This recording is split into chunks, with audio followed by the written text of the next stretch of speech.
na feel na ang Christmas vibe sa UP Los Baños na hindi lang mga pamaskong dekorasyon ang ibinida. Tampok din sa kanilang Christmas event ang iba't ibang kasuotan na gawa mula sa UPLB Bread Discoro 1 Baka Variety.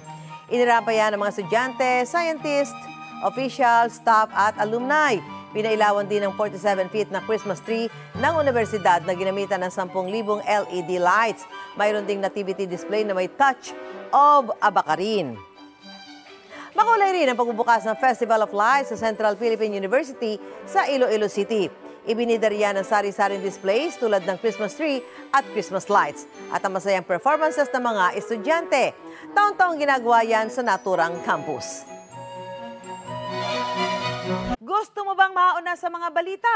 Mag-subscribe na sa GMA Integrated News sa YouTube at tumutok sa unang balita.